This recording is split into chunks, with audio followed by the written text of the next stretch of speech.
శుభకార్యాలకు పూజార్ల కోసం వెతుకుతున్నారా? పూజారీస్.com లో అతి తక్కువ ధరలకే పూజార్లను ముందే బుక్ చేసుకోండి. వెంటనే కాల్ చేయండి.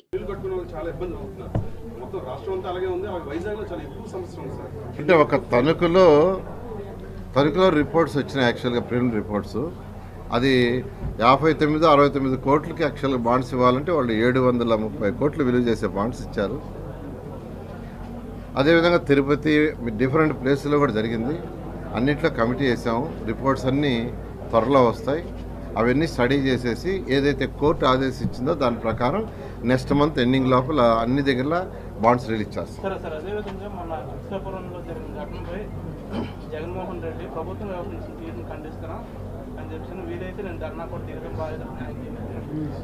ఆయన గవర్నమెంట్లో అన్ని వ్యవస్థలు అస్తవ్యస్తం ఇప్పుడే చెప్పా. ఇంక చెప్పుకుంటా పోతే సాయంకాలం దాకా ఏడే కూర్చొని చెప్పుకుంటాం.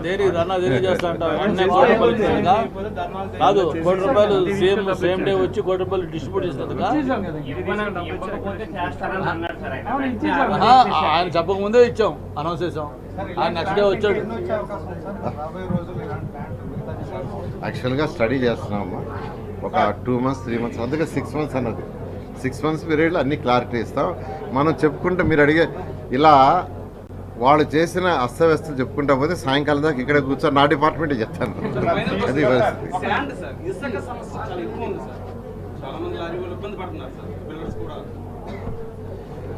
ఈ శాండ్ యాక్చువల్గా అక్టోబర్ 15th వరకు, అక్టోబర్ 15వ తేదీ వరకు కొద్దిగా సమస్య ఉంటుంది. ఎందుకంటే ఎన్జిటి వాళ్ళు రివర్స్లో ఉండే అక్టోబర్ 15 దాకా ఈ సీజన్లో లోడకూడదని యాక్చువల్గా ఇన్స్ట్రక్షన్ ఇచ్చారు. దానివల్ల ఉన్న స్టాక్ అయిపోతుంది. అయితే ఎక్కడైతే డ్రిడ్జింగ్ చేయగలరో చేయమని ఆదేశించారు కూడాను. దాని మీద ముఖ్యమంత్రి గారు రెగ్యులర్గా యాక్చువల్గా రివ్యూ చేస్తున్నారు. వీలైనంత తొందరలో ఆ సమస్య తీరిపోతుంది. Thank you.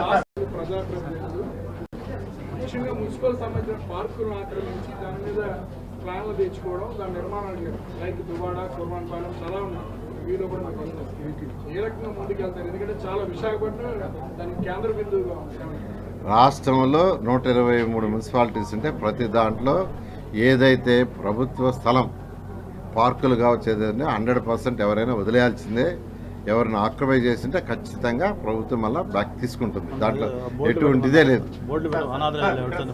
ఫర్ ఎగ్జాంపుల్ మనకు అనాథరైజ్డ్గా బిల్డింగ్స్ కట్టుంటే యాక్చువల్గా మీకు అందరికీ తెలుసు, బిల్డింగే ఒకటి తీసేసాం. ఎందుకంటే పార్కులు అవన్నీ పెట్టింది ఎందుకంటే అక్కడ ఉన్న ప్రజలకి వాళ్ళ యొక్క దానికోసం పెట్టాం. అవి ఎవరు ఆక్యుపై చేసుకోవడానికి కాదు, కమ్యూనిటీ ఫెసిలిటీస్. అందువల్ల ఎక్కడైనా, అందుకే మన నెల్లూరులో కూడా నేను చెప్పాను, ఎవరైనా ఆక్యుపై చేసుకోనంటే మీరే వదిలేయండి, మేము వచ్చి కొట్టే లోపలని చెప్పాను. కాబట్టి రాష్ట్ర ప్రజలందరికీ మీ అందరు తలకు చెప్తున్నాను, ఎవరైనా ప్రభుత్వ స్థలాలు మున్సిపల్ ఏరియాలో కానీ ఆక్యుపై చేస్తుంటే మీరే వదిలేసుకోండి. పార్కు స్థలాలు కావచ్చు లేదా ఏ స్థలాలైనా ఇలాంటి ఖచ్చితంగా ప్రభుత్వం చర్యలు తీసుకుని వాటిని ఆక్యుపై చేసుకుంటారు. అది లేకపోతే ఆంధ్రాలో కూడా హైడ్రా లాంటిది పెట్టాల్సి వస్తుంది.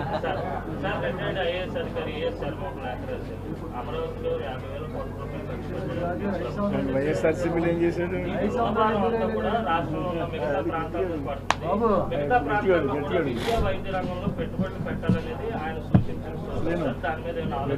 ముఖ్యమంత్రి గారు 2014 నుంచి 19 దాకా 13 జిల్లాలకి ఏ జిల్లాకి ఏం చేయాలనేది, ఏం చేయబోయేది ఒక కాపీ యాక్చువల్గా చేసి అసెంబ్లీలో క్లియర్గా ప్రకటించారు. 13 జిల్లాలకు ఏ జిల్లాలో ఇండస్ట్రీస్ తెస్తున్నాం, సాఫ్ట్ ఇండస్ట్రీస్, హార్డ్ ఇండస్ట్రీస్ లేదా ఎంప్లాయ్మెంట్ చేయి, అలా యాక్చువల్గా 13 జిల్లాలకు అప్పుడు చేశారు. మళ్ళా కూడా ఇప్పుడు యాక్చువల్ గవర్నమెంట్ వచ్చింది. ఖచ్చితంగా వారి విజన్తో 13 జిల్లాలను సమానంగా డెవలప్ చేయడం జరుగుతుంది. సుమన్ టీవీలో మీ పర్సనల్ అండ్ బిజినెస్ ప్రమోషన్స్ కోసం కింది నెంబర్కి కాంటాక్ట్ చేయండి.